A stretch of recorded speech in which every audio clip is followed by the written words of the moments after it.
Merci du coup à tous d'être venus ce soir. On a essayé on a modifié la date de ce webinaire qui nous tenait à cœur. Donc on accueille 4, 5 personnes qui vont nous partager leurs expériences autour du management et de l'approche Montessori. Donc je vous laisserai vous représenter après devant nos spectateurs.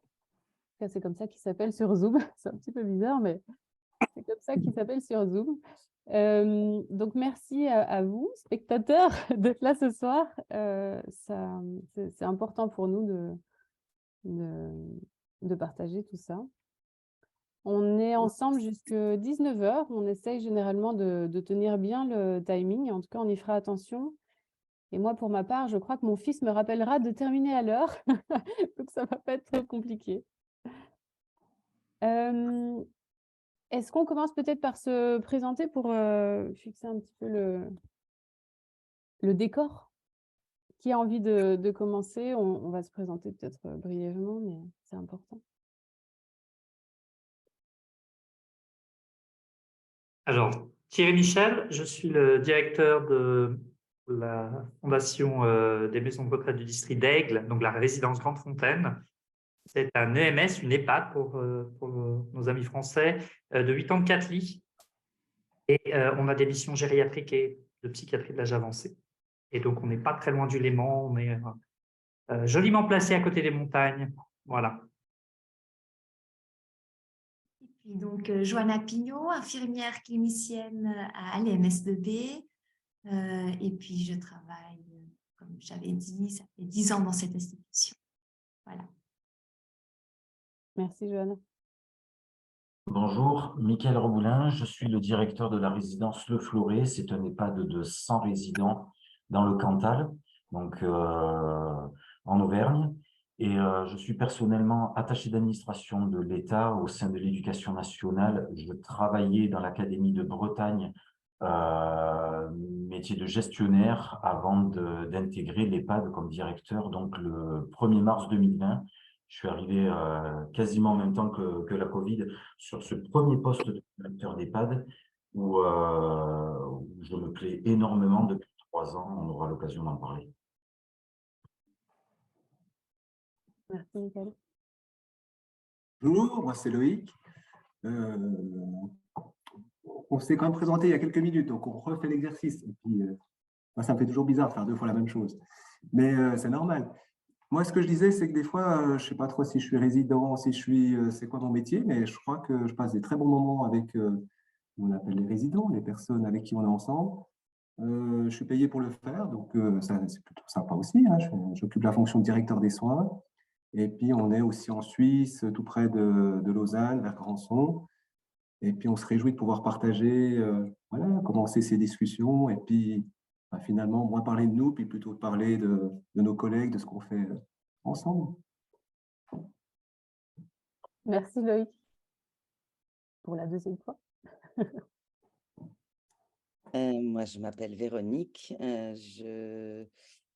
va dire que je suis le facilitateur, le capitaine de ce bateau magnifique qui est AGD Montessori Lifestyle. Et j'ai un bonheur à partager voilà, ce qu'on essaye d'expérimenter, nous aussi, de l'intérieur, pour pouvoir après le déployer, puis le transmettre dans les structures, qu'elles soient belges, suisses, françaises ou d'ailleurs. Et puis merci à chacun et à chacune d'être là. Merci, Véro. Moi, je clôture ce petit tour de présentation. Je suis Florence, je suis belge et psychologue de formation et de fonction aussi. Je travaille dans un PASA à Strasbourg et je travaille pour AGD, ça fait quelques années maintenant, aux côtés de Véro qui me fait grandir. Et je te remercie. J'ai déjà fait quelques webinaires et je suis particulièrement contente de vous proposer celui-ci. Donc, on va, sans plus attendre, si vous êtes d'accord, rentrer dans le vif du sujet. Ça fera plaisir à Loïc. Et je vais peut-être… ah oui, juste avant de rentrer dans le vif du sujet, Véro, est-ce que tu veux bien rappeler les quelques règles de fonctionnement au niveau du Zoom pour les personnes qui n'ont pas forcément l'habitude? Pas de souci. Et juste avant, donc, pour les participants et surtout pour les Français, vous allez entendre en fin de compte des mots. Alors, les Belges sont aussi avec des mots, des noms d'établissements. En Suisse, les structures d'accompagnement s'appellent EMS. En Belgique, elles s'appellent maison de repos. Et en France, elles s'appellent EHPAD. Donc, pour les uns et les autres, quand vous avez ces acronymes, voilà, chacun a ses définitions. Donc, juste au niveau du rappel, la première chose, si par hasard, les uns et les autres, vous avez une difficulté de connexion et que ça coupe, surtout, vous touchez à rien, vous laissez faire et vous allez voir que le lien vous remettra automatiquement sur la page où on en sera. Donc, surtout s'il y a, parce qu'il peut arriver des problématiques de connexion ou de coupure, laissez faire, Zoom se remet d'une manière automatique. Je passe par la fin et donc ce webinaire est enregistré et donc il sera disponible, je pense, la semaine prochaine sur notre page YouTube. Donc, si cette présentation vous a intéressé, que vous vouliez la revoir ou la partager, il n'y a aucun problème, elle sera disponible gratuitement. Pour les échanges, vous allez avoir donc des thématiques et Florence, à chaque fin de thématique, vous proposera d'avoir de poser les questions que vous avez envie aux différents participants. Vous avez un petit onglet sous la barre de l'écran qui s'appelle Q&R, questions et réponses. Donc, je veux bien que vous nous mettiez les questions que vous avez aux panélistes sur cet onglet-là. De l'autre côté, vous avez un autre onglet qui s'appelle Discuter. Et là, c'est plus pour partager entre vous si vous avez envie de vous faire des bonjours ou de rajouter quelque chose. Mais surtout pour les questions aux panélistes, mettez dans le Q&R. Voilà, je crois que le vote, je ne sais pas s'il y a des questions que vous vouliez poser, que vous voyez déjà posées, vous pouvez juste remettre un pouce dessus et ça la fait remonter dessus. Et je crois que je n'ai rien oublié. J'ai vu qu'il y avait une question qui s'était mise. Ah oui, pour se voir. Et donc, nous, on ne vous voit pas. On ne voit que vos messages, mais on ne peut pas vous voir en direct. On n'a que vos noms, puisque c'est le système des webinaires. Ce n'est pas une réunion classique, donc on ne peut pas vous voir. Merci Merci. beaucoup, Véro. Et puis, bonsoir aux personnes. Là, il y a pas mal de personnes qui viennent de se connecter. Bonsoir. On est prêt à rentrer dans le vif du sujet? Allez, c'est parti. Pour travailler ce webinaire, j'espère que vous voyez bien la diapo qui est là. On a décidé d'inviter plusieurs personnes qui viennent de se présenter à partager autour de différents sujets, différents thèmes. Donc, il y aura un panéliste, comme on les appelle sur Zoom, qui partagera son expérience sur chaque thème. Je vais essayer d'être en même temps gardien du temps. Véro, si tu veux bien m'aider aussi, pour pouvoir garder 2-3 minutes à la fin de chaque thème et vous inviter à nous poser des questions si vous le souhaitez pour qu'on puisse les poser aux panélistes. Ce sera chouette. Et puis comme ça, c'est beaucoup plus interactif. On va commencer. Alors, je vais juste afficher la diapo avec la première question, invitation au partage, et puis je la couperai pour qu'on se voit bien. C'est quand même plus agréable. Donc, la première question, c'est autour des valeurs de l'approche Montessori, qui sont l'égalité, la confiance, le respect et la dignité. Et pour nous, c'était important de voir comment vous veillez à ce que vos collaborateurs se sentent respectés dans leur dignité, traités comme vos égaux. Et donc, si je ne me trompe, Michael, vous êtes la personne qui a répondu présent sur ce partage. Donc, je vais arrêter le partage d'écran et on va se retrouver ensemble. Voilà, alors je vous laisse la parole. Alors, sur mon EHPAD, je l'ai dit tout à l'heure, on est à une centaine de résidents Et progressivement, je me suis rendu compte que j'embauchais à peu près 65 personnels vraiment au service des personnes âgées, hein. Donc, je mets de côté un peu les absences long cours. Et on me parle souvent de taux d'encadrement des résidents. En France, on parle du taux d'encadrement des résidents, ce qui déjà me choque un peu dans la terminologie. Le personnel est là pour encadrer les résidents. C'est pas la conception que j'ai.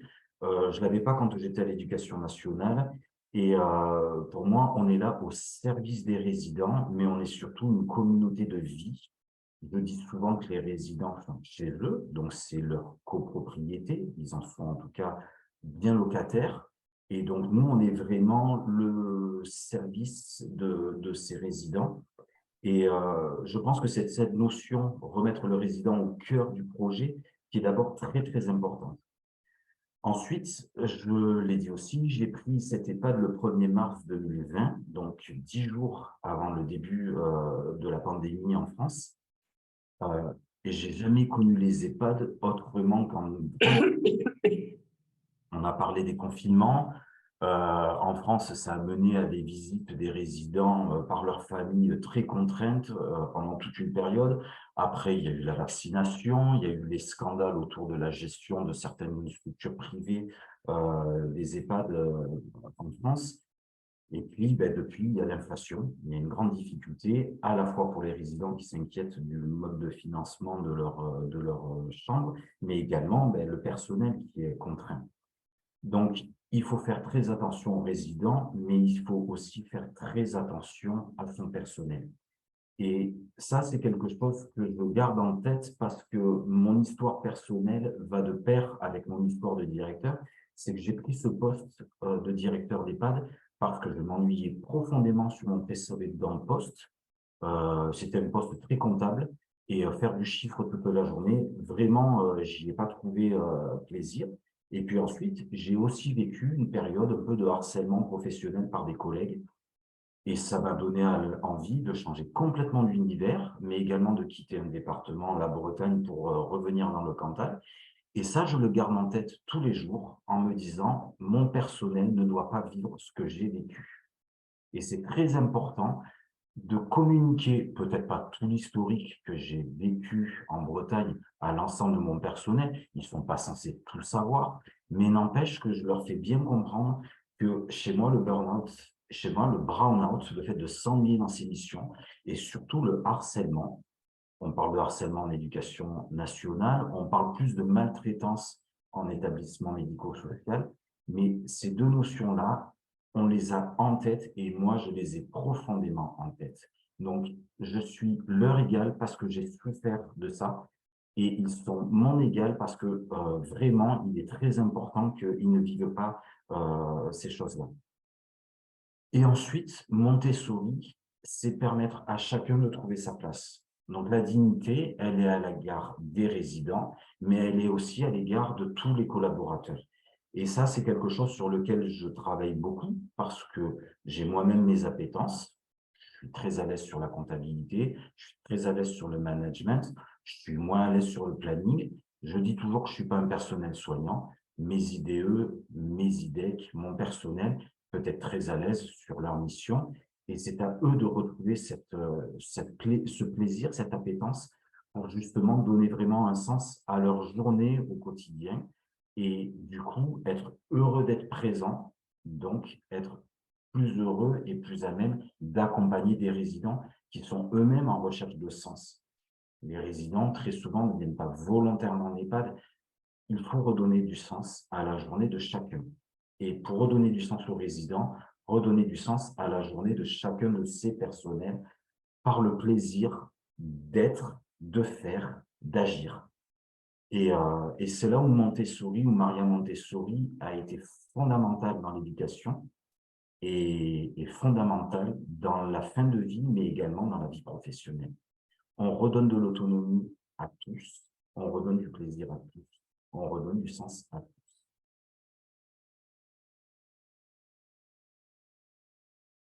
Merci Mickaël pour ce partage. Et est-ce que tu veux rebondir, Véro? Juste sur deux mots, Michael disait remettre du sens. Et pour moi, ce qui est fondamental, c'est que un collectif d'humains va toujours beaucoup plus loin qu'un individu seul. Et avoir en fin de compte une communauté de professionnels est une ouverture qui va permettre d'avoir des visions qui vont être différentes. Michael disait, peut-être j'ai des compétences sur telle thématique ou sur telle thématique. Avoir en fin de compte à chaque fois la vision partagée des uns et des autres vont permettre, à mon avis, d'aller avancer sur des projets d'une manière totalement différente quand on y va en pyramide. Et en plus, alors venant d'une génération où la pyramide, c'était quelque chose de normal au niveau des managers, on devait savoir, on devait proposer. Les générations maintenant, et on voit aussi sur des difficultés de recrutement, cherchent autre chose. Et je pense que avoir ces valeurs portées par l'égalité permet en fin de compte d'aller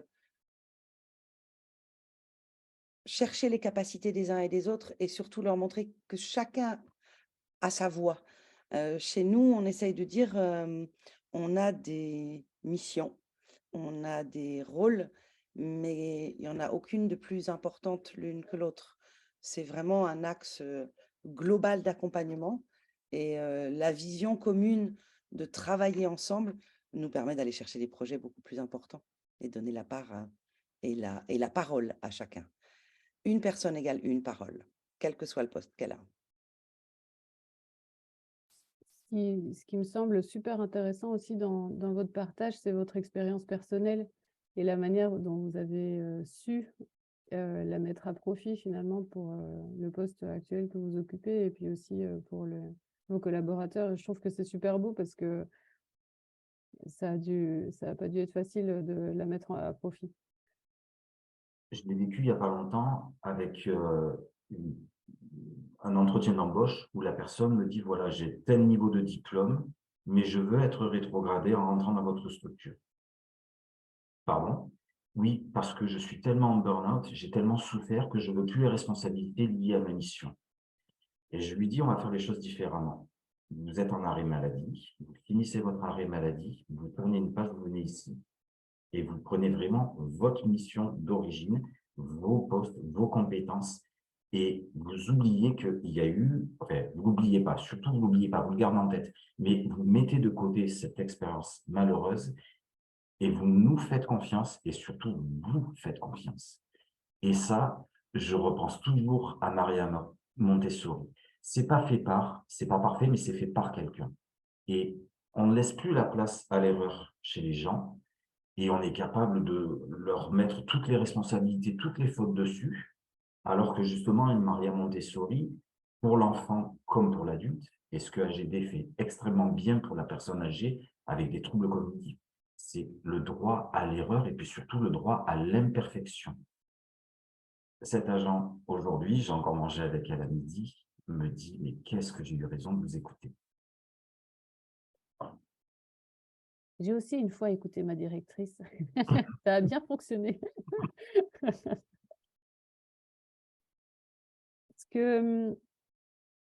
Ce que j'amène aussi, et je pense, Elisabeth, toi qui nous écoutes, je pense que tu dois amener probablement la même chose en formation quand on parle des valeurs, qui est aussi, à mon sens, très, très important, c'est de pouvoir se questionner sur, tiens, qu'est-ce qui est pour moi? Enfin, comment moi je me sens respectée? Comment moi je me sens considérée comme votre égal?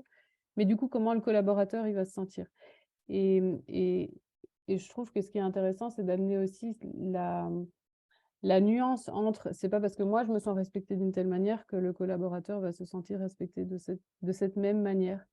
D'où l'importance derrière de pouvoir questionner et d'aller à la rencontre de la personne comme vous semblez le faire, Mickaël. Et donc, merci pour ce partage.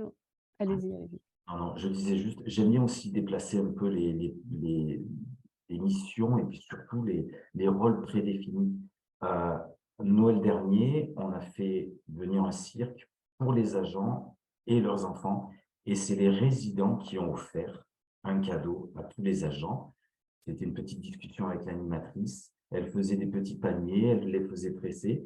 Et elle me dit, on en fait tellement bien, puisqu'on était rentré complètement dans du monde des souris, on va tellement vite qu'on pourrait en avoir une centaine. Et j'ai dit, ben, 65 personnels présents, vous avez le cadeau tout fait pour les agents. C'est les résidents qui vont faire un cadeau aux agents. Ils ont eu leur cadeau comme chaque année, mais là, ce coup-ci, c'est les agents qui ont reçu quelque chose de plus que ce qu'ils reçoivent tous les jours, quotidiennement, dans les échanges humains. Et ça, c'était super parce que Noël, euh, c'est le personnel qui en a vraiment profité à 200% entre guillemets, mais en fait, les résidents ont tout autant profité que nous. Et le cirque a marché pour tous les gosses, quels que soient leurs âges. J'ai une question, Michael, de Jennifer ici qui nous demande, enfin qui vous demande comment tenir cette vision sur le long terme.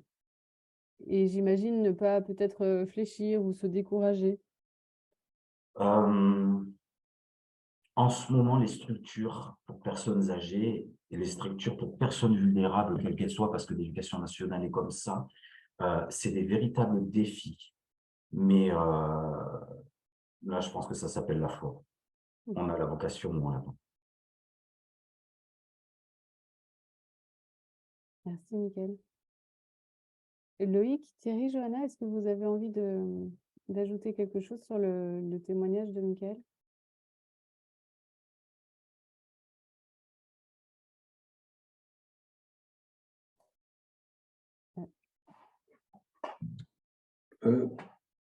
On ne vit pas tout à fait le même contexte. Hein, donc voilà, nous on est en Suisse, un autre contexte. Et puis, donc voilà, il faut qu'on reste aussi. Les comparaisons sont difficiles parce qu'on a plus de monde, même si les conditions deviennent aussi un petit peu plus compliquées. Après, ouais, moi je trouve que c'est. Déjà, merci pour tout ça. C'est vrai que c'est chouette. Moi, je pense que dans la dernière question, ce qui fait du bien aussi, c'est ces partages.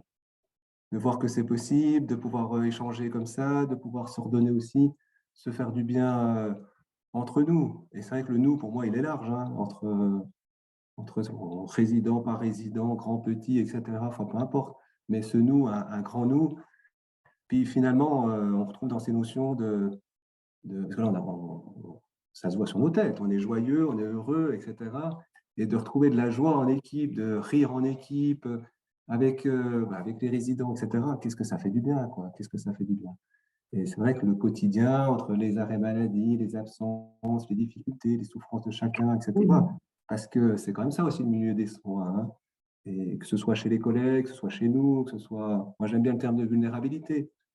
Et en même temps, ensemble, c'est aussi un défi au niveau. On s'emballe un peu. Des fois, je m'emballe un peu, il faut dire. Hop, comme ça, on revient. Mais c'est aussi un défi sociétal, quand même. Puis si nous, dans nos petites sociétés, micro-sociétés, on arrive à vivre des choses comme ça, en tout cas, moi, quand je repars dans ma voiture, je suis content. Je me dis, tiens, c'est une petite chose. Après, on reste modeste par rapport à ce qu'on fait. Et puis, surtout, ce que je voulais dire au début, c'est grâce aux personnes qui sont là autour, que ce soit les résidents, les collègues, c'est grâce à eux qu'on arrive à faire ça.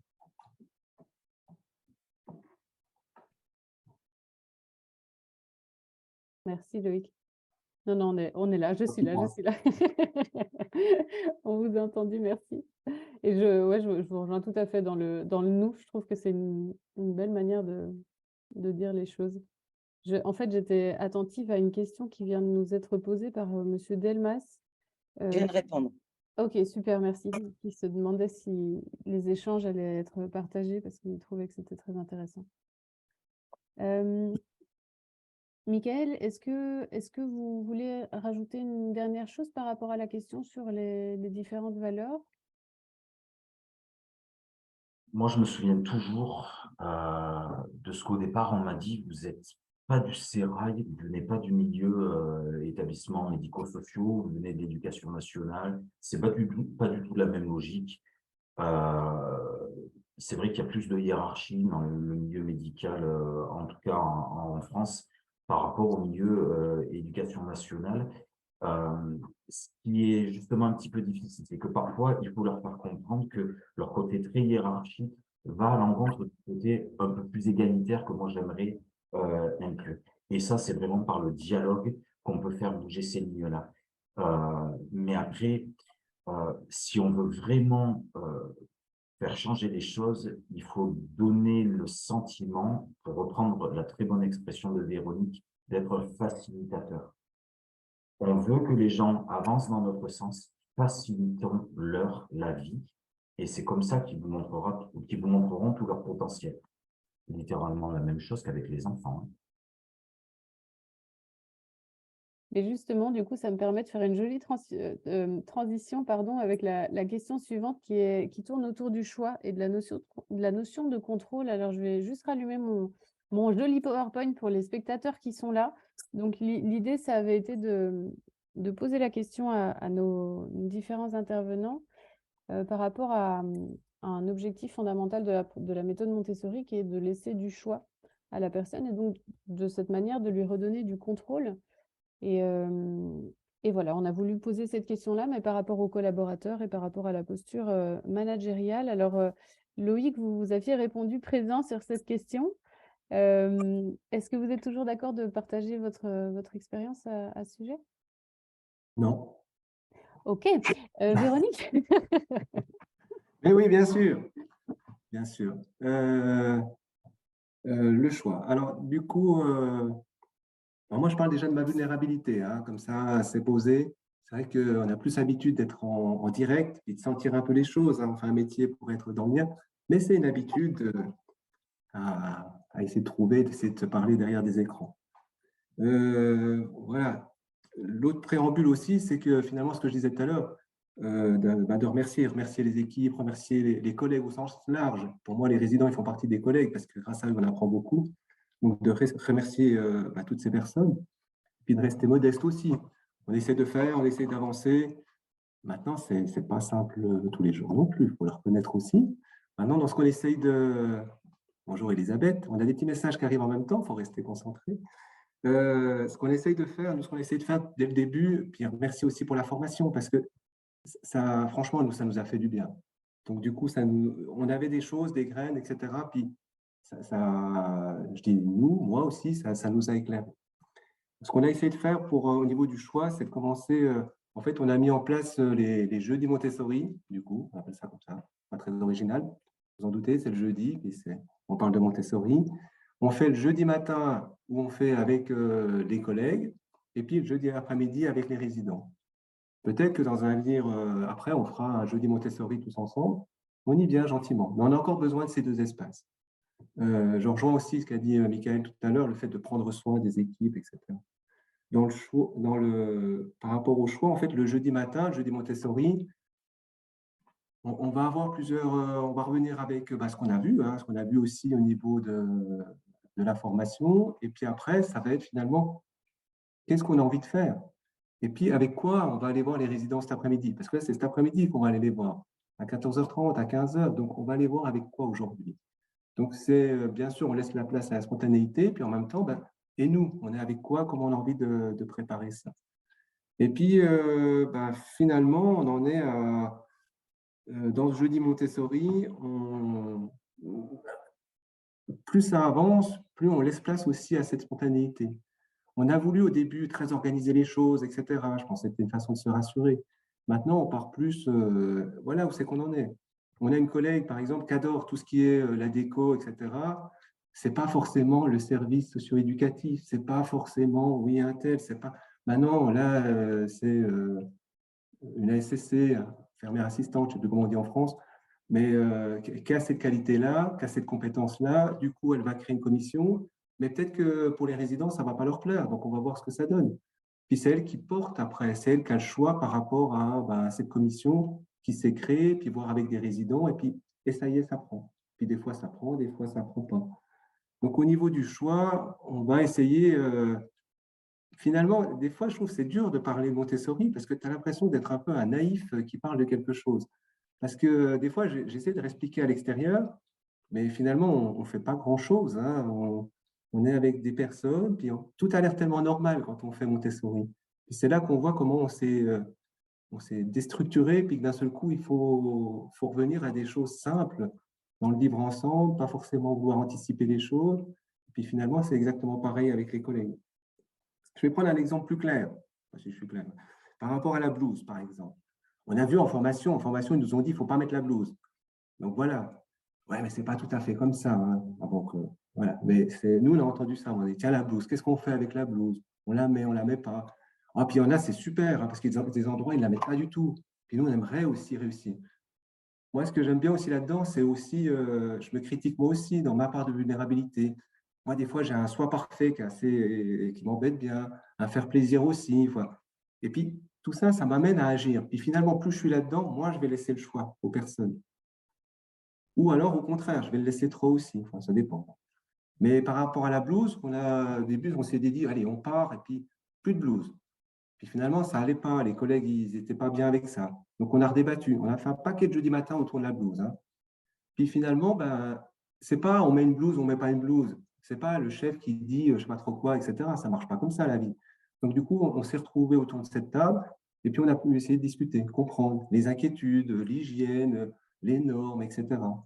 Et puis là, on arrive à un compromis. Et puis, le compromis, c'est de dire, dans le lieu, on appelle ça la cafétéria, mais voilà, où on mange, on est ensemble, la salle à manger. Dans ce lieu-là, on ne met pas de blouse. Mais on aura mis 6 mois pour y arriver. Alors, je ne sais pas si c'est bien ou si ce n'est pas bien, mais en tout cas, pendant ces 6 mois, on a réfléchi ensemble, on a expérimenté des choses, etc. Et puis, on s'est parlé. On s'est parlé. Et puis après, on a vu aussi, d'un seul coup, des gens qui étaient pas très pour au début, puis d'un seul coup, ça amène, et puis ça fait tilt aussi avec la formation. Tiens, ouais, on m'a parlé de mes habits. Waouh, t'es bien habillé, une belle robe, etc. Et puis, il se passe des choses finalement, ce que je disais tout à l'heure, tellement classiques en fait, mais ce qui se passe dans la vie de tous les jours. Donc, voilà un petit peu il y avait la blouse. Dans ce choix, il y a aussi le fait de, nous, ce qu'on fait le jeudi matin, c'est aussi de se réguler, parce qu'on peut avoir plein d'idées, etc., plein de choix, mais trop de choix, des fois, on s'y perd un petit peu. Hein. On a fait nos expériences, puis des fois, il y avait tellement de choix, tellement d'activités, etc., qu'il a fallu plein de commissions, parce qu'on voulait partir dans plein de choses, mais c'était notre besoin à nous. Et puis, comment, en tant que manager, équipe, les résidents, comment on arrive à faire les choses finalement, que nous on soit bien, ça c'est une chose, c'est important, hein, effectivement, que les collègues puissent avoir du plaisir, mais il faut que faut que ça ait du sens aussi avec les personnes qu'on accompagne, avec les personnes avec lesquelles on vit.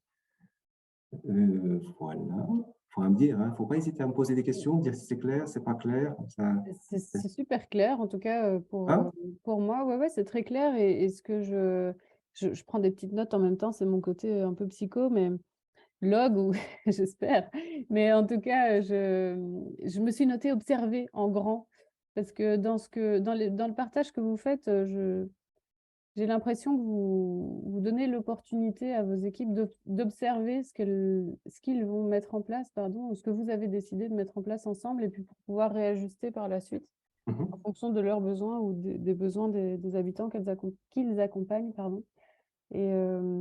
Et ça me permet de faire le lien avec Maria Montessori, qui était quand même la reine de l'observation. Mais Ouais. je trouve que c'est effectivement super important et ça laisse la place à cette fameuse spontanéité dont vous parlez déjà en préambule, avant que les spectateurs nous rejoignent, mais aussi maintenant, ce qui a l'air super important pour vous. Et en tout cas, pour moi, ça l'est aussi. Je pense qu'on se rejoint là-dessus, Véro, mais Après, il merci. y a l'auto-observation finalement, parce que ce n'est pas une personne qui regarde, mais c'est entre nous comment on regarde. Puis le but du jeudi matin, c'est ça, c'est on se regarde un peu naviguer, on se regarde. Et puis peut-être que nous aussi, des fois, on doit mettre un petit éclairage. OK, la blouse, mais là, il y a un moment donné, il faut qu'on y aille. Qu'est-ce qu'on décide? Et puis d'un seul coup, on a l'impression que tout est simple. Mais des fois, on se frite un peu, on se titille, hein, pour parler, on se titille un peu. Parce que, par exemple, l'autre jour, on a fait des crêpes. Donc, il y a des personnes, des collègues, il y en a qui adorent faire à manger, il y en a qui n'aiment pas faire à manger. Donc, c'était des crêpes. Mais du coup, il y avait tellement de choix dans la confiture, parce qu'il y avait la confiture multifruits, la confiture à l'abricot, la confiture, parce qu'on fait des confitures avec les résidents. Donc, c'est génial. Mais du coup, il y avait ça, il y avait encore une autre confiture, je n'ai pas retenu le nom, puis après, il y en avait une avec du beurre salé, il y avait du Nutella, ça a été compliqué l'activité, hein, vous imaginez, hein, parce que du choix, c'est bien. Donc après, quand on s'est revu le jeudi d'après, je leur ai amené plusieurs sirops et puis on a refait le même truc. J'avais inventé des noms pour les sirops avec tous les. Du coup, on voit que c'est compliqué. Donc, comment après, entre nous, finalement, OK, je fais une activité et comment je peux proposer, je ne sais pas si je suis toujours dans le sujet, mais proposer, au final, laisser du choix, mais trouver le bon équilibre dans le choix. Et je pense que le manager, c'est ça aussi. À un moment donné, il faut pouvoir recentrer pour se dire, on ne va pas partir dans toutes ces choses-là. Et on en arrive à cette question parce que nous, on avait souvent la question, je pense que c'était un problème institutionnel, mais est-ce que j'ai le droit de faire ça? Est-ce que j'ai le droit de faire ça? Et puis du coup, le jeudi matin, ça devenait à un moment donné, est-ce que j'ai le droit de faire ça? Donc là, on a réinversé la question. Maintenant, la question, c'est plutôt qu'est-ce qui m'empêche de faire ça? Et là, je reprends du pouvoir et je reprends du choix. Finalement, voilà, peu importe mon statut, peu importe ce que je fais, mais là, qu'est-ce qui m'empêcherait? Et si on remet la notion de sens, du coup, je deviens un décideur, et peu importe à mon niveau. Voilà. Je me permets de partager le dernier commentaire d'Elisabeth, Loïc, parce que je pense que c'est un lien fort avec ce que vous venez de partager. Elle dit, si ça marche pour nous, ça marche pour eux. Je trouve que Ouais. c'est simplement dit, entre guillemets, hein, mais c'est super clair. Et ouais. Et c'est vrai que des fois, on se retrouve dans… Parce que laisser le choix, c'est effectivement, c'est lâcher aussi. Hein. Enfin, pas un psychologue, je vais apprendre ça. Donc, du coup, il faut lâcher aussi un petit peu. On avait un exemple pour Noël aussi. On était super contents comme ça s'est passé. Et puis, à un moment donné, l'équipe, elle me dit, bon, ben voilà, nous, on va préparer un calendrier de l'Avent et puis on va faire la surprise aux résidents. Je dis, c'est bien ça, mais du coup, Montessori, pas très Montessori, ça, parce que du coup, vous n'allez pas préparer avec des résidents. Non, non, on va faire nous, etc. Alors là, on se titille un peu quand même, hein, parce que je me dis, c'est quand même bizarre leur histoire. Voilà. Ils vont faire ça, mais ils vont pas. Voilà, nous maintenant, on aime bien faire les activités, on est ensemble, on réfléchit ensemble, etc. Puis, du coup, on ne se comprend pas. Puis, je sens que voilà, il n'y a pas de compréhension, etc. Bon, au début, j'avoue, je me dis, c'est dommage, elles ne comprennent pas vers où il faut aller. Et après, je me dis, non, le problème, il n'est pas chez elles, là, finalement, il est chez toi. Du coup, on arrive à rediscuter ensemble. Puis, elle me dit, ben, attends, là, nous, et puis il y avait l'autre exemple de Michael où les résidents préparent pour les collègues. Puis là, finalement, c'était les collègues, mais pour une fois, on peut aussi leur faire une surprise et puis on peut aussi être dans autre chose. Ben ouais, c'est vrai, et c'était super. Hein, les résidents, ils ont adoré, etc. Ce que je veux dire par là, c'est laisser le choix, c'est aussi, c'est pour ça que moi j'aime beaucoup les vulnérabilités. Voilà, même si des fois ça fait un peu mal, mais c'est aller retrouver un peu sa vulnérabilité, la rassurer un petit peu. Et puis, du moment que ça, on l'a bien dit tout à l'heure, le mot sens, comment on y retrouve du sens tous ensemble, quoi, et qu'on prend une décision finalement collégiale. Mmh. Et puis, pour faire le lien avec la question précédente, c'était probablement une manière de quand vos équipes vous ont proposé cette idée-là, c'était sûrement une manière de considérer les habitants comme leur ego. Il n'y a pas de raison de ne pas se faire de surprise Ah oui, entre nous. Et ouais. ouais, c'est super beau. Donc, grâce à la communication, vous avez pu comprendre l'idée derrière tout ça. Ben ouais, tout à fait. Mais c'est pas simple hein, de se retrouver. Et puis, on a eu l'exemple il n'y a pas longtemps par rapport à l'auto. Le loto s'était passé, mais c'était un peu compliqué, etc. Puis finalement, on se retrouve à rediscuter un jeudi matin. Je ne sais pas si ça va, comme je discute, ça va, oui, c'est clair. Ouais. Ça fait bizarre de parler tout seul, mais bon. Mais du coup, on se retrouve un jeudi matin, puis on parle de ce qui s'était passé au niveau du loto. Puis tu as une collègue qui dit, mais finalement, voilà, moi j'étais un petit peu agacé quand même, comme ça s'est passé. Moi, je ne ferais pas comme ça, quoi. J'aurais fait différemment, et puis du coup, je trouve qu'on n'a pas fait comme, voilà, à l'auto, il y a des règles aussi à respecter, et puis si ça se fait comme ça, c'est que ça a du sens. Donc pourquoi vouloir réinventer aussi, voilà. Puis elle amène son sujet là autour. Puis la collègue qui avait organisé, ben, elle était un peu peinée quand même, parce qu'elle, elle avait voulu bien faire, du mieux qu'elle pouvait, quoi. Et finalement, elle avait essayé de bien faire, mais ça n'avait pas fonctionné. Du coup, c'est ce qu'on a discuté après avec votre collègue. Je lui disais, mais finalement, c'est une invitation, dis-lui de venir au prochain. Et puis là, c'est d'un côté, on a une soignante, nous on parle plus d'accompagnant, on essaie de lâcher un peu soignant, animation, etc., mais plutôt d'accompagnant. Et puis, bah, organiser les deux ensemble, le prochain loto. Et dans le choix, c'est oui, j'ai essayé d'organiser quelque chose, puis finalement, ma collègue, elle a observé autre chose, et puis on s'y met ensemble. Et puis, bah, je pense que ça, je reviens encore à mon histoire de vulnérabilité, mais ça permet de, ensemble, quoi. Allez, on va s'entraider. Et on a juste à remettre après des résidents là-dedans, Et puis finalement, tout le monde a sa place. Parce que qui c'est qui va lire, qui c'est qui va être organisé, les résidents, ils ont plein de ressources autour. Mais c'est vraiment quelque chose en cascade, hein, entre l'approche Montessori. Nous, on avait fait une petite synthèse. Hop, ouais, ça je peux montrer. On avait fait une petite synthèse au niveau de Montessori, suite à la formation, on avait essayé de tout remettre dedans. Puis finalement, effectivement, cette synthèse les valeurs, les principes, etc., on se retrouve pareil au niveau des collègues. Quand on dit comme à la maison, chez moi, etc., on discutait avec Véronique, mais finalement, c'est qui est à la maison? Parce que les collègues, ils sont aussi à la maison quand même, hein, un petit peu, hein, tout en respectant la personne. Mais nous, on prenait l'image quand on discutait, c'était un peu, moi je pense à ma grand-mère comme ça, chez Mémé, on disait Mémé, mais quand on allait chez Mémé, on savait où était le chocolat, on savait où étaient rangées les choses, etc.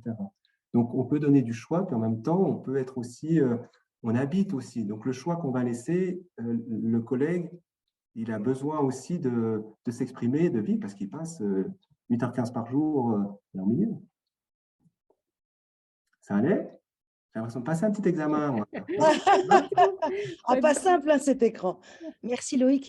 Et je rebondis, puisque après, je remets la main à Flo pour qu'on on avance sur le reste des questions. En fin de compte, ce que tu as partagé et ce que Michael a partagé comme exemple, c'est qu'en fin de compte, tous les deux, vous êtes des authentiques.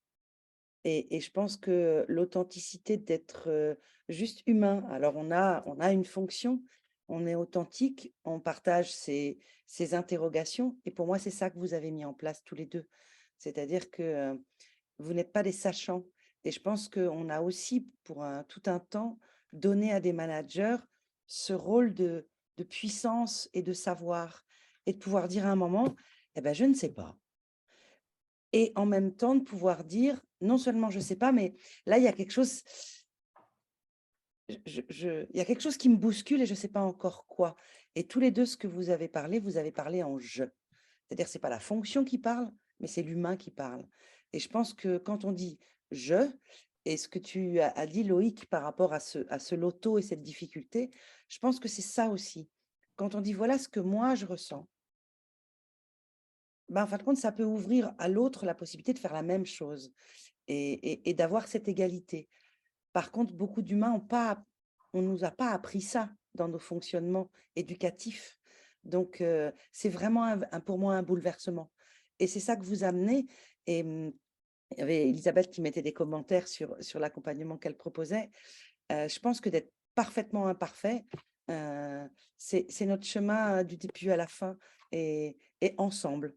Et je suis imparfait comme tout le monde. Donc, pour moi, c'est ça que vous avez partagé. Maintenant, je sais que je vois les yeux de Flo qui me disent on avance, ma belle. On avance parce que moi aussi, elle sait que je suis une très grande bavarde et que je suis hors temps et hors cadre. Mais on va laisser après la parole à Johanna et à Thierry pour nous parler du beau projet. Mais avant ça, j'ai quand même envie, Véro, si tu es d'accord, j'ai invité Véro, c'est très. J'ai proposé à Véro de nous partager aussi son expérience en tant que capitaine du bateau d'AG&D, parce que pour moi, c'était important qu'on puisse parler de philosophie Montessori plutôt que l'approche Montessori dans les EHPAD. Et c'est pour ça que je lui ai aussi proposé de partager son expérience sur des thèmes. Et Véro, est-ce que tu veux bien en vraiment quelques minutes nous partager peut-être au sein d'AG&D, toi, comment est-ce que tu laisses aujourd'hui du choix à tes collaborateurs ou comment est-ce que tu voudrais laisser encore plus de choix? Alors moi, d'une manière très courte, et tu me fais stop, hein, déjà, pour moi, la première chose, c'est que cette vision qu'on amène dans les structures, mon idée, c'est de dire qu'elle n'est pas liée à notre secteur d'activité. Pour moi, c'est une vision grand large, hein, c'est-à-dire que ça doit se disséminer absolument partout. C'est-à-dire que ce qu'on propose là en accompagnement, ce n'est pas lié au médico-social ou au sanitaire ou autre. C'est bon pour tout le monde. La deuxième chose pour moi qui était important, c'est que je ne me voyais pas à ce qu'on propose des accompagnements à des structures sans le vivre de l'intérieur. Parce que dans ces cas-là, c'est une incohérence totale. Et donc, d'une manière très imparfaite, j'ai proposé à mes collaborateurs de dire, ben voilà, moi, j'aimerais bien fonctionner comme ça. J'aimerais bien expérimenter. Alors, on va utiliser les mots d'intelligence collective, de ce partage pour que le bateau, entre guillemets, on le fasse avancer tous ensemble. Et donc, on a commencé à expérimenter. Alors, le collaborateur de Cameron, qui est Gary Johnson, nous a accompagnés. C'est-à-dire, je lui ai demandé de venir une semaine avec nous, avec toute l'équipe, au départ des salariés, pour pouvoir se dire, c'est quoi la vision du management de demain? Et donc, on a expérimenté des bouts de choses. Moi, par exemple, je vais accélérer le ton pour en dire un maximum. Les recrutements, pour moi, c'est fondamental que ça soit l'équipe qui travaille autour de quels sont les rôles dont on a besoin en supplément de nos fonctions. Quel est le collaborateur, en fin de compte, qui devrait rejoindre notre équipe. Et chez nous, les recrutements, en fin de compte, c'est pas moi qui les fais, c'est tous les collaborateurs qui y participent et qui vont aller se présenter et rencontrer les futurs collaborateurs. Parce que j'ai vu aussi que si c'est une personne qui se charge du recrutement et qu'elle n'a pas toutes les bonnes questions ou toutes les bonnes observations, un nouveau collaborateur qui rentre dans une équipe et qui ne correspond pas, ça peut mettre un bazar complet. Donc, mon idée, ça a été de dire, le recrutement, on le fait tous ensemble. On travaille beaucoup sur les projets aussi. Cette équipe a 10 projets à la minute dans la tête, mais on ne peut pas, ce que tu as dit Loïc tout à l'heure, on ne peut pas tout faire en même temps. Et puis moi, il y a des moments où je dirais, j'aimerais bien qu'on aille là, etc. Et le fait qu'on pose les projets ensemble en disant, quels sont les prioritaires, quels sont à court terme, à moyen terme, à long terme, ceux qui ne sont pas totalement justes. C'est-à-dire que je vais essayer d'amener tout ce que j'ai dans ma tête au milieu de la table et en disant, voilà, maintenant, aidez-moi. Et le mot aidez-moi, je leur ai posé en disant, j'ai ça, mais ce n'est pas très bien structuré. Je ne suis pas quelqu'un de super cadré. J'ai besoin de cadre et j'ai des collaborateurs qui m'amènent ce cadre. Et je dis, moi, de toute manière, en plus, j'ai un âge maintenant où je ne changerai pas. Donc, j'ai besoin de votre aide pour m'aider à ça. Donc, j'ai vu, en fin de compte, en mettant cette dynamique en place, que ça a permis de répondre à leurs besoins. Tu disais, Loïc, tout à l'heure, le choix. Oui, je leur pose est-ce qu'on va là ou est-ce qu'on va là? Comment on le fait? Comment on y va ensemble? Et aidez-moi. Je crois que pour moi, ça a été vraiment une vision nouvelle. Et puis, on a mis des temps de réunion, je sais qu'on a une petite quotidienne le matin où on se partage aussi comment on va. Parce que le comment on va, on peut dire aussi à un moment, là, je ne me sens pas bien. Ou là, j'ai quelque chose où j'ai passé une mauvaise nuit, où j'ai ça dans ma tête. Ça a permis, en fin de compte, une vraie authenticité dans nos relations et de pouvoir dire, si je dis je suis chafouin ce matin, l'équipe sait que les questions, il faudra mieux pas qu'ils me les posent parce que mes réactions vont pas être justes. Ou alors, je suis désolée du mot que je vais utiliser, mais je dis des moments, ce matin, j'ai l'humeur à la connerie. Donc, ils savent tous que ça va peut-être rire un peu d'une manière différemment, mais je vais être plus légère ou je vais dire des choses qui vont peut-être être un peu moins cohérentes. Et je me sens, le fait que je me permette d'être très authentique, je pense, permet à tout le monde d'être authentique de ce fonctionnement-là. Et là, j'ai un réveil qui vient d'arriver, donc je ferme ma bouche. Chut.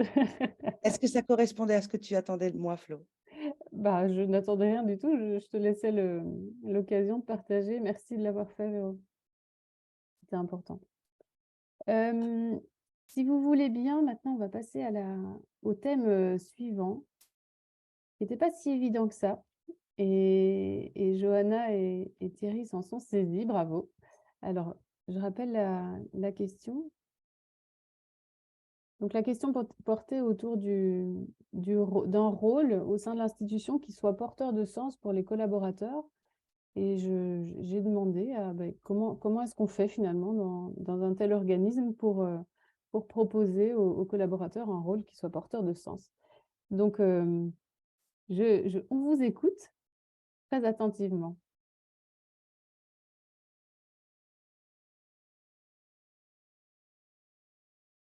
Je vous demande d'allumer le micro, le mien n'était pas allumé. Donc, le rose social, en fait, ben, peut-être que je vais présenter les roses déjà. C'est vraiment un projet qui me tient vraiment à cœur. Pourquoi? Je vous explique en quelques mots comment est né le projet. Donc, en fait, c'était en 2018.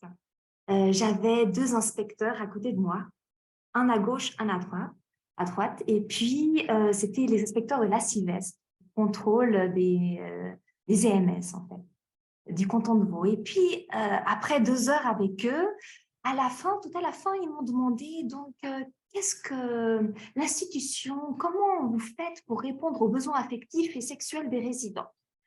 Et là, il y a eu un moment de quelques minutes de silence, quelques secondes de silence, et je disais, bah, écoutez, ben, on respecte l'intimité du résident, les couples, on a des chambres pour les couples, etc. Mais c'est vrai que dans l'institution, on avait tellement de protocoles comme les protocoles de chute, les protocoles de manger-main, des nutritions, mais on n'avait pas de protocole, de concept des besoins affectifs et sexuels. Donc, du coup, une petite lumière, voilà, ça va être mon thème de travail de diplôme dans mon DAS, donc, pour être infirmière clinicienne. Donc, mon travail de diplôme, c'est ça. J'ai créé un concept dans l'institution des besoins affectifs et sexuels où j'avais mis donc le positionnement de l'institution parce qu'il y a certaines institutions à l'heure actuelle qui ne veulent pas en parler de ça. Et on peut dire comme ça. Donc, le positionnement de l'institution, si par exemple on doit faire appel à une assistante sexuelle, comment on fait, quelques concepts comme qu'est-ce que c'est la santé sexuelle, qu'est-ce que c'est la santé et le vieillissement, etc. Il y a un petit concept qui est toujours en train d'être évolué. Et puis du coup, ben, Eviva, ici dans le canton de Vaud, il proposait une formation de 3 jours sur les besoins affectifs et sexuels en EMS. Et du coup, moi et ma collègue animatrice, on a participé aux 3 jours de formation. Et puis là, on s'est dit, ah, il y a vraiment un réel besoin sur le terrain. Il faut qu'on aille en fait sur le terrain. Donc, on s'est nommé 2 référentes avec accord de M. Michel, bien sûr, 2 référentes en besoins affectifs et sexuels de l'institution. Et du coup, notre créativité, ben, on va s'appeler Rose. Rose avec un O majuscule, parce qu'on ose parler de ce thème, qui est encore tabou, n'est-ce pas? Et puis, du coup, comme c'est rose, ben, 2 fois par mois, on a un t-shirt rose et on se balade dans l'institution. On se balade dans l'institution et puis on va sur le terrain. Et là, on peut identifier les réels besoins des résidents. Donc, on va vers le résident, on fait des entretiens avec les résidents et aussi on répond aux questions des équipes. Mais voilà, tout se passait bien. Mais on s'est dit, non, mais il y a encore quelque chose à faire. Donc, on va faire une action qui va bousculer l'institution. On a collé des post-it partout, dans tous les vestiaires, pour atteindre tous les collaborateurs, pas que les soignants, tous les collaborateurs. Des post-it comme êtes-vous pour les livres érotiques en EMS? Êtes-vous pour les assistantes sexuelles? Des cas concrets, si Monsieur X se masturbe au salon, qu'est-ce que vous faites?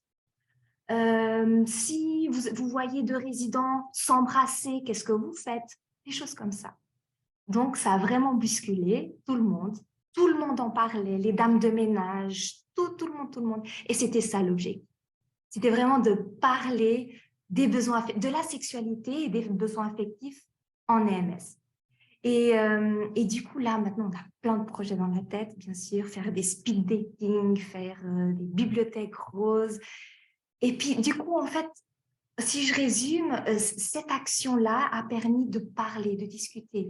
Avant, on avait 1 demande, 2 demandes. Maintenant, les 2 journées qu'on a par mois, on a des demandes des résidents et aussi des équipes. Voilà, les résidents atteints de troubles cognitifs, il y a des comportements désinhibés, qu'est-ce que je fais?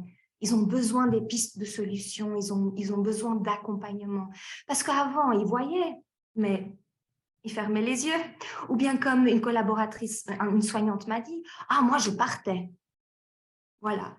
Donc, on ne parlait pas, je pense qu'on n'osait pas parler. Et là, maintenant, on ose parler. Ça, c'est déjà un grand, grand pas. Bien sûr qu'il y a beaucoup de choses à faire, mais au moins, ben, on a fait quelque chose. C'est le projet des roses. C'est énorme.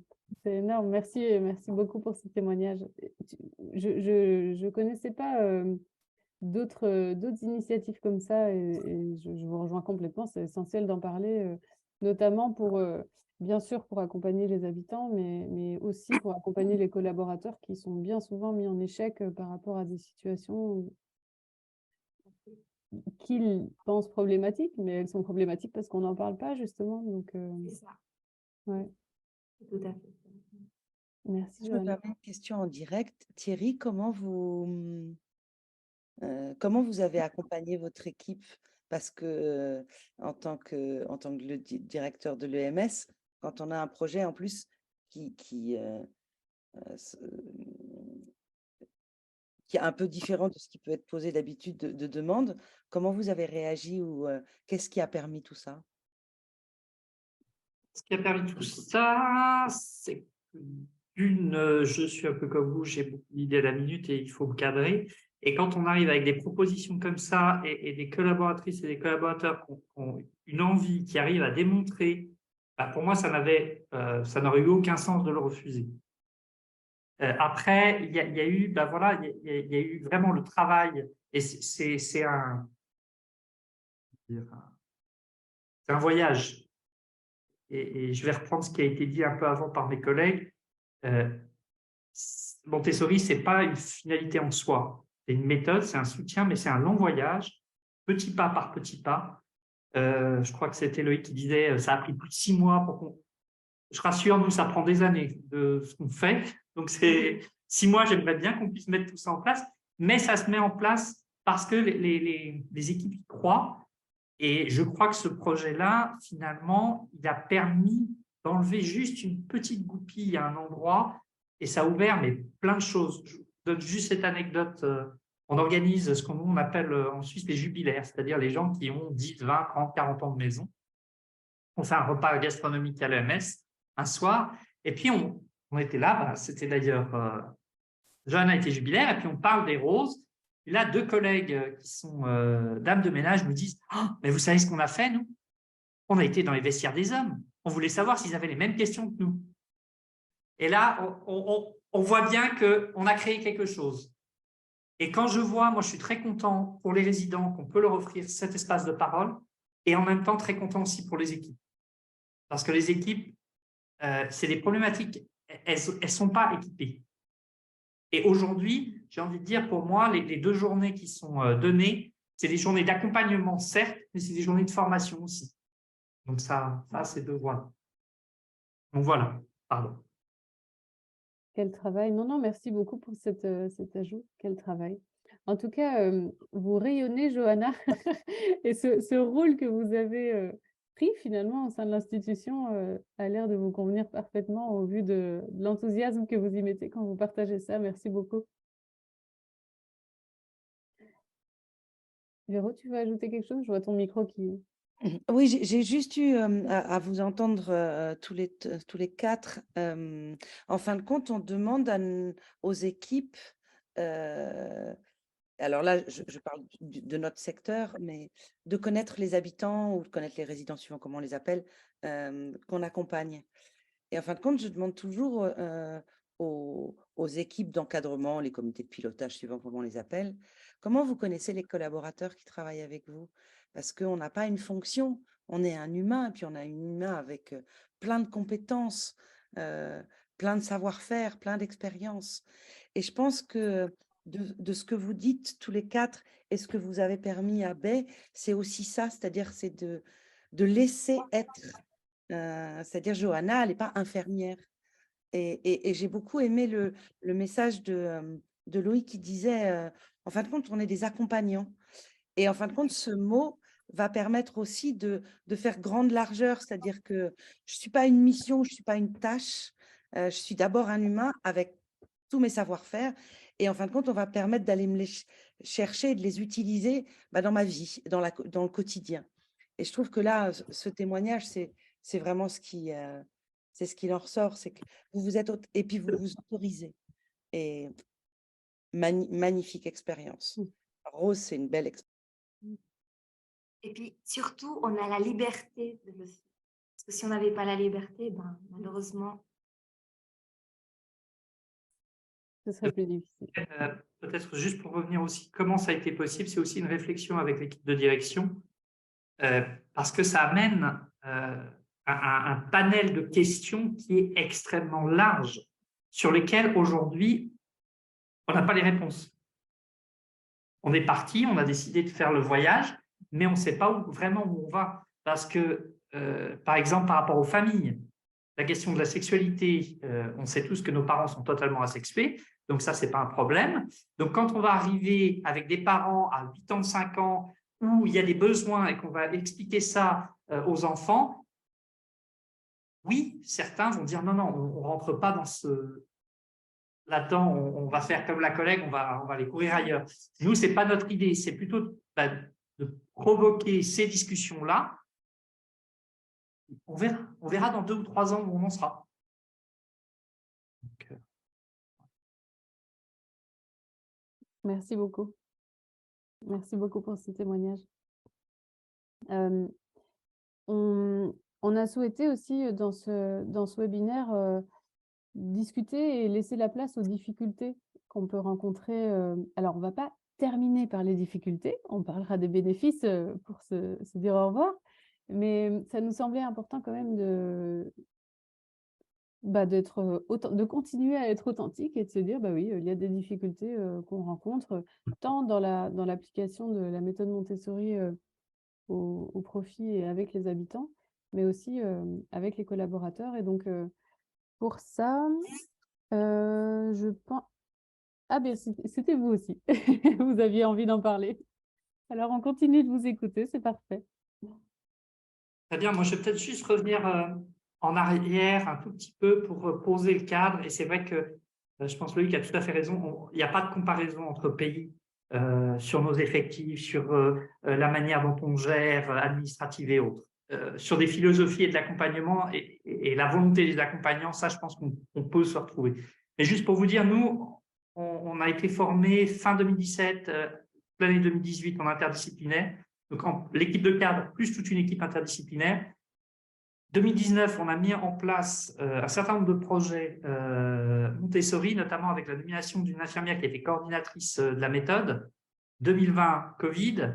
2021, Covid. 2020, cette infirmière coordinatrice nous quitte pour un autre projet professionnel. Et puis, finalement, 2022, post-Covid, très compliqué de repartir sur finalement, on avait une lancée 2019, on avait mis en place plein de choses, le Covid nous a amené d'autres choses, donc on s'est un petit peu arrêté, et puis là, on a nommé Johanna, en plus d'être des roses, d'être infirmière clinicienne, elle est également coordinatrice Montessori pour l'établissement, pour incarner aussi sur le terrain, en plus du groupe pilote qui, comme son nom l'indique, qui pilote la méthode, mais vraiment d'aller au contact des équipes. Et c'est vrai que ces 2 casquettes, rose et coordinatrice, permettent d'avoir un accès, je trouve, très intéressant au niveau des collaboratrices et des collaborateurs. Ça, c'était pour poser un peu le cadre. Aussi, donc, psychiatrie de l'âge avancé, gériatrie, avec un certain nombre de chambres à 2 lits. Donc, ça pose le cadre aussi des difficultés qu'on peut avoir quand on veut faire appel à la méthode Montessori. Et je vais juste revenir, je crois que c'était Mickaël qui a parlé, dans les difficultés, effectivement, on a voulu tout contrôler, tout noter, tout répertorier. C'était peut-être pas la bonne méthode. Aujourd'hui, on est en train d'essayer d'avoir un tout petit peu plus de spontanéité, ça, je crois que c'est Loïc qui en a parlé, d'avoir des choses qui sont... d'avoir des règles pour le terrain de jeu, mais à l'intérieur, on laisse les gens s'épanouir. Et autant les résidents que les coordinatrices, que les collaboratrices et collaborateurs. Pardon. Et puis peut-être un point essentiel, on en a parlé, c'est la communication. Dans les difficultés, c'est comment accompagner les équipes. Et finalement, comment connaître nos équipes aussi. Là, on a mis 2 choses en place. Je vais laisser Johanna parler premier. En fait, c'est vrai qu'il y a vraiment besoin, actuellement, le réel besoin du terrain, c'est de… Tout le monde connaît la théorie, mais mettre en pratique, il y a beaucoup de difficultés. Et puis, c'est ça que j'essaye d'aller sur le terrain et de parler moins, montrer plus. Voir les ordinateurs, voilà, il faut faire comme ça, comme ça, comme ça. On a les outils Montessori, des paniers Montessori, il faut les sortir, ci, ça. Donc, il y a besoin de donner un élan aux équipes. Et aussi, je pense que c'est l'exemple classique, mais c'est vrai, c'est que, voilà, c'est un petit peu la sonnette d'alarme. Un résident atteint de troubles cognitifs qui présente une agitation psychomotrice, les pratiques usuelles, classiques, c'est « Ah, il faut donner un traitement de réserve ». Non, avant, qu'est-ce qu'il faut faire? Montessori, le résident a des actions Montessori qui découlent d'un projet d'accompagnement, de son histoire de vie, de ses capacités préservées. Donc, voilà, il faut utiliser la méthode. Mais c'est ça que j'essaye aussi d'être dans le terrain, de pousser cette petite sonnette d'alarme pour les aider, en fait. Et puis, donc, communication, pardon, on a notre bulletin interne. Donc, on a un bulletin interne qui sort tous les vendredis. Et là, il y a un petit espace Montessori. Et puis, donc, là, je mets toutes les informations nécessaires. Par exemple, il y a un focus group sur le thème, sur un thème. Là, j'essaye de faire un recrutement des collaborateurs, de tous les collaborateurs qui sont intéressés à participer au focus group, par exemple, ou bien une analyse de comportement d'un résident qui présente un comportement questionnant, problématique, les nouveautés, du nouveau matériel qu'on a au niveau Montessori, etc. Donc, on a ce moyen de communication à l'interne. Très pertinent. Ouais, on a aussi, et ça rejoint ce que disait Véronique, et ça fait, je crois, 3 éditions où on donne la parole à une collaboratrice ou un collaborateur. Et ce qui est génial, c'est qu'on apprend des choses extraordinaires sur nos collègues. Et ça, je trouve ça génial parce que c'est juste c'est vrai que c'est un format qui peut faire une page A4 recto verso parce qu'on met forcément, comme dans toutes les institutions, les entrées du personnel, les entrées-sorties des résidents. On va parler aussi de choses au niveau hôtelier, administratif. Enfin, il y a beaucoup de choses dans ce domaine. Il y a aussi les roses qui notent régulièrement des informations. Mais c'est vrai que sur le fait de mieux connaître ses collègues, c'est aussi un outil, et c'est un outil qu'on va, voilà, qui fonctionne, mais qu'on va encore développer. On en a un autre outil qu'on aimerait partager avec vous. Donc, moi, je suis assez sûr que ça doit marcher, mais pour l'instant, ça ne marche pas. Donc, voilà, c'est aussi la capacité à se reposer des questions, c'est le panneau des succès Montessori. Pardon, excusez-moi pour la voix, je suis un petit peu enroué. Et donc, on a un panneau qui est présent près des vestiaires avec les succès Montessori et n'importe qui peut aller à un moment ou à un autre noter. Ça peut être simplement, voilà, moi, un résident qui est venu avec moi, avec qui, voilà, qui a classé des pochettes plastiques pour moi parce que je sais son histoire de vie, il a travaillé dans un bureau et autres. J'ai passé un bon moment avec lui, je vais aller le noter sur le panneau, c'est de visualiser, de mettre en valeur finalement les succès qui sont en train de se passer. Alors, ça a du mal à prendre avec les collègues, mais… Un travail à faire. Exactement, on est motivé, on va y arriver. Donc, voilà. Et puis, ça m'amène peut-être à une autre chose. Le développement des ressources humaines, ça va beaucoup en lien avec ce qui a été dit avant. On a une méthode à laquelle on croit pour les résidents, pour les habitants, mais on ne l'applique pas au quotidien avec nos collègues, ni avec les partenaires, ni avec les bénévoles. Donc, notre objectif, c'est de mettre en place un management de la vie du collaborateur basé sur la méthode Montessori. C'est ce que Véronique expliquait avant. Nous, on n'y est pas, clairement pas. C'était notre objectif en 2022. Pour diverses raisons, il va être reporté à 2023. Mais on veut que le travail des collègues soit porteur de sens. Par contre, on part du principe que ce n'est pas à nous de donner le sens. Nous, on a tout un panel d'activités à proposer. On met un cadre qui facilite que les personnes trouvent le sens de leur activité, mais ce n'est pas à nous de donner le sens. Nous, on a 130 collaborateurs. Ce n'est pas à moi d'aller savoir, d'aller dire, toi, le sens pour toi, ça va être ça. C'est vraiment plutôt de proposer et d'avoir des espaces de parole, de discussion qui permettent à chacun de se dire, voilà, moi, j'en suis là dans ma vie, voilà ce que je veux. OK, je peux faire partie de cette équipe et en ayant ce sens-là. D'autres vont être beaucoup plus motivés peut-être sur différents sujets, ils vont pouvoir proposer ça. C'est un peu cette ouverture qu'on a. Je ne sais pas si ça rejoint le thème du choix qu'on a dit tout à l'heure, mais c'est un petit peu ce qu'on aimerait proposer, mais on en est vraiment, j'ai envie de dire, au début du voyage. Encore une fois, petit pas par petit pas. Oui. Peut-être juste terminer sur la crise qu'on a vécue quand même, où on s'est posé la question, avec Johanna, on se disait, mais finalement, Montessori dans la crise, ça nous a aidé, ça ne nous a pas aidé. Et on le voit bien, on a été obligé d'arrêter un certain nombre de choses liées, j'ai envie de dire, plus à des questions d'hygiène et autres. Mais finalement, la méthode Montessori, pour nous, a été le ciment entre les personnes. Et on a fait beaucoup plus d'interdisciplinarité, je pense, pendant cette période-là, qu'actuellement. C'est quand même assez paradoxal hein, de se dire ça, mais ça a été pour nous ce qui nous a liés les uns aux autres et ce qui a permis que on puisse dépasser cette pandémie et puis assurer la qualité d'accompagnement aux résidents et aux résidentes. Donc voilà. Je ne sais pas si Johanna…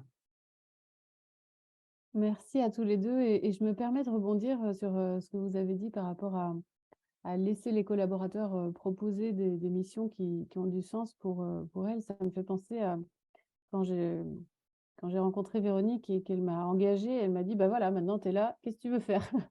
Et en fait, ça m'a mis dans une position où là, j'ai été mise en grande difficulté parce que en fait, personne ne m'avait jamais demandé ça. Moi, j'avais une fiche de fonction et j'obéissais à cette fiche de fonction en faisant du mieux que je pouvais.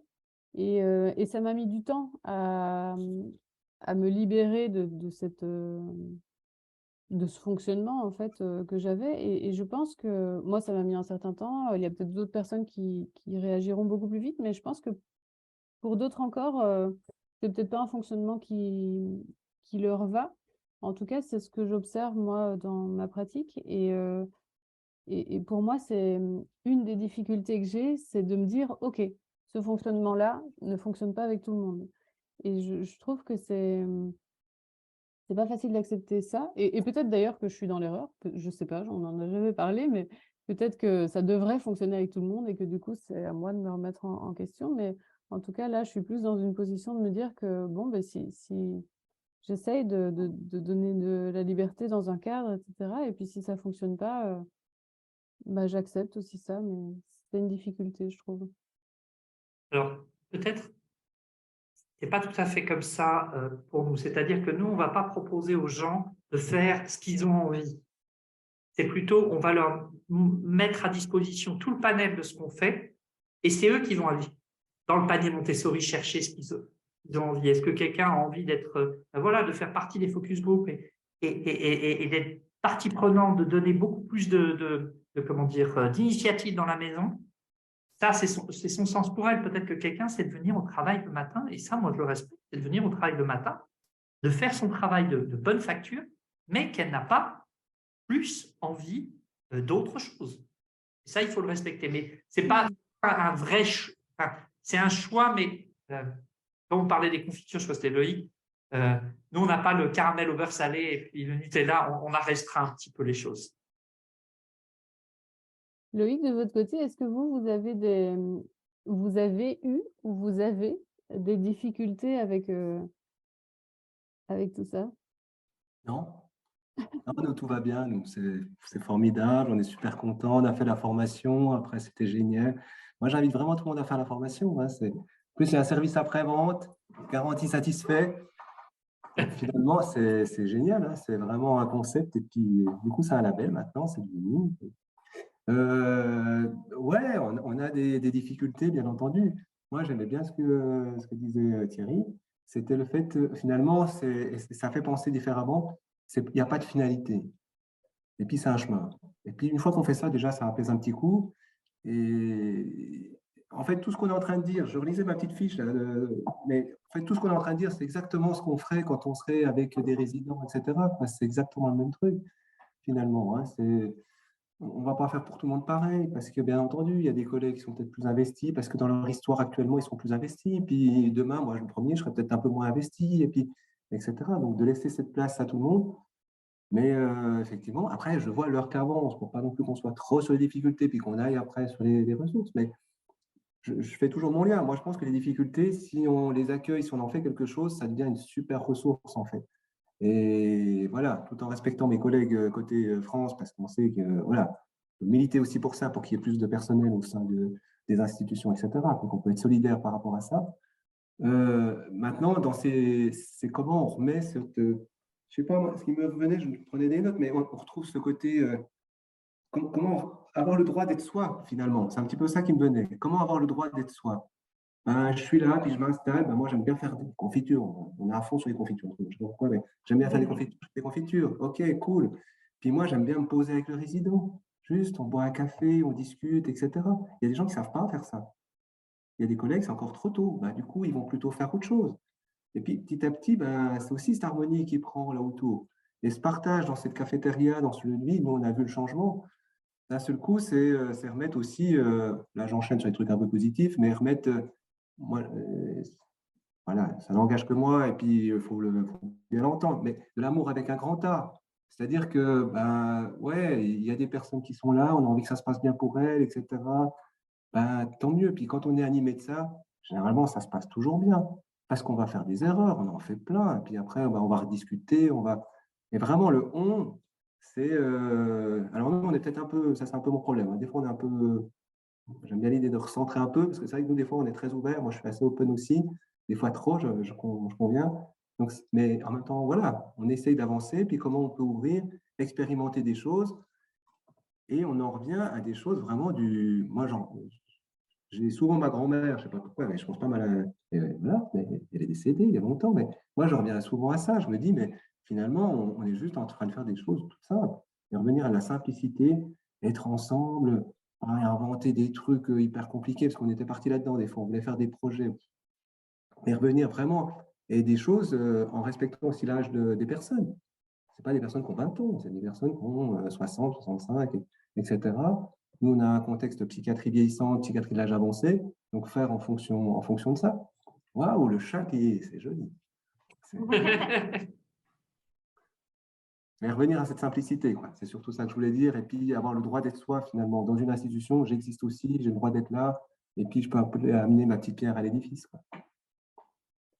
Merci Loïc, et je pense que vous avez fait une parfaite transition pour les bénéfices maintenant qu'on peut retirer de la méthode Montessori appliquée au management. Et pour ça, Michael, vous avez envie de partager votre expérience? Alors, moi, je me souviens toujours de cette phrase de mon infirmier coordinateur qui me disait comment on va rendre les résidents plus autonomes avec des personnels qui ne le sont pas forcément.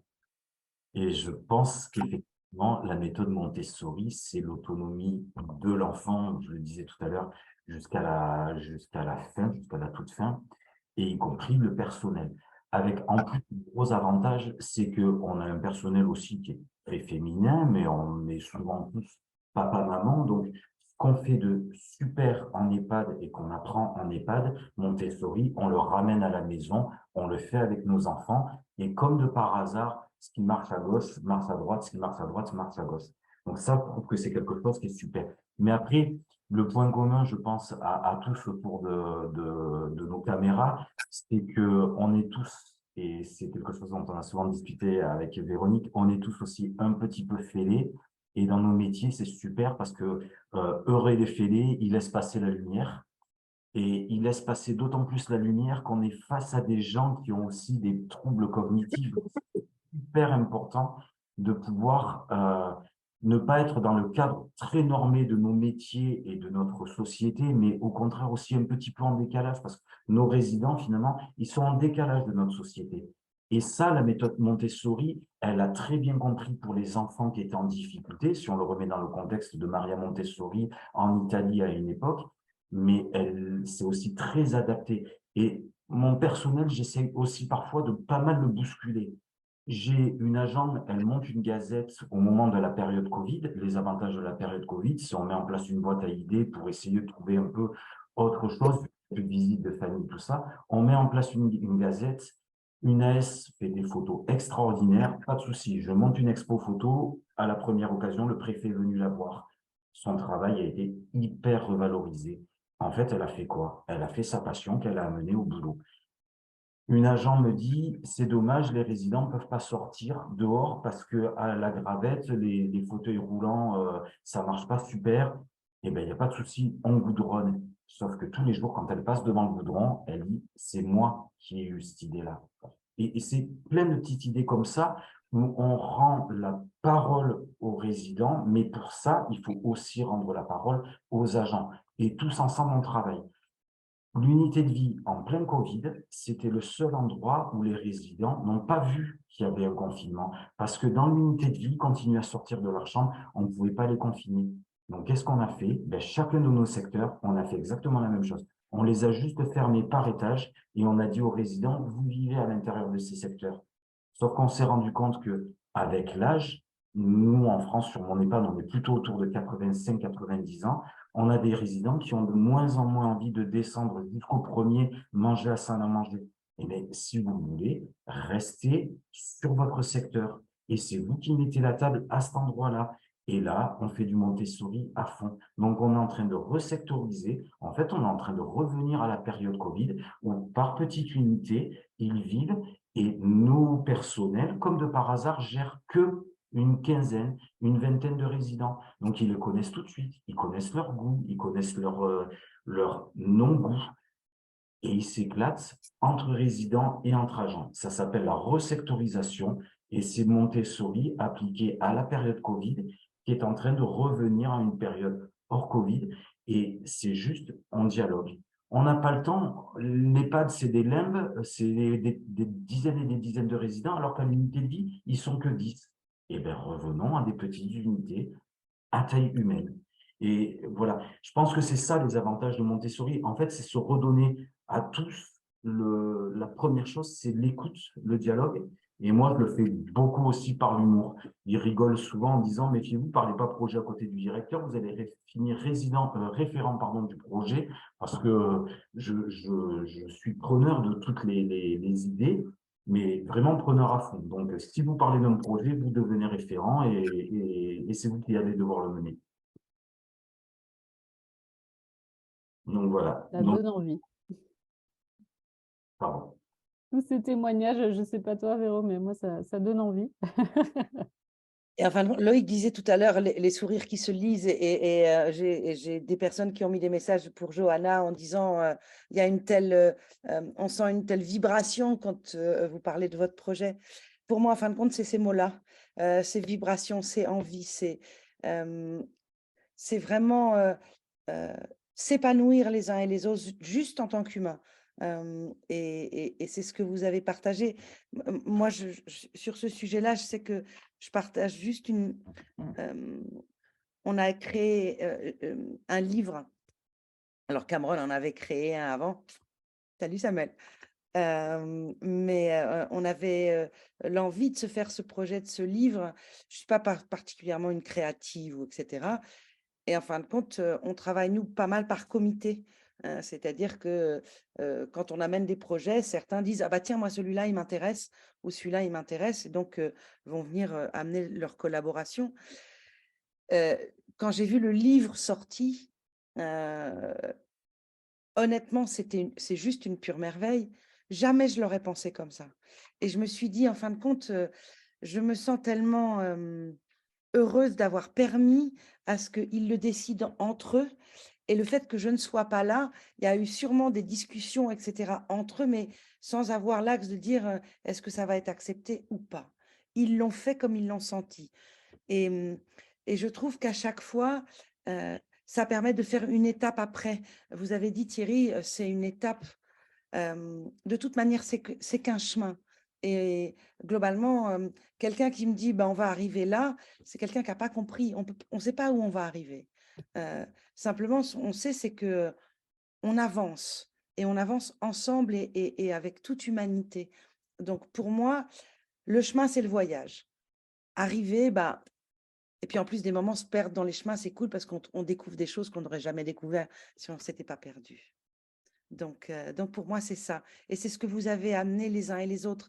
Alors, j'ai la chance de partager avec chacune de ces équipes, enfin, avec les directions, et de voir où vous allez, et par les formateurs. Mais vous êtes des exemples, et c'est pas pour vous mettre en piédestal ni rien, mais vous êtes des exemples aussi pour le cheminement de dirigeants dans tout secteur pour l'avenir. Si on veut avoir envie de donner à nos jeunes, et Samuel, tu es là pour entendre, si ce jeune homme-là, on veut à un moment le faire arriver à s'épanouir, parce qu'on passe quand même pas mal de temps au boulot, donc il faut qu'on s'y épanouisse. Et en plus, avec ce qu'on a en ce moment, nous, en France, avec nos 64 ans ou 65 qui vont arriver, il va falloir aussi qu'on donne envie de continuer. Pour moi, c'est ça la problématique, c'est qu'on ne donne pas envie parce qu'on est sur des tâches et on n'est pas sur de la vie. Et tout ce que vous avez partagé, c'est ça. Je dis juste une chose, on est des sachants, on a du savoir, mais il faut aussi savoir poser son cerveau et travailler à cœur ouvert. On est dans des établissements médicaux, sociaux, dans des établissements de santé. Si on ne travaille pas à cœur ouvert, si on oublie l'humain, quel intérêt de venir?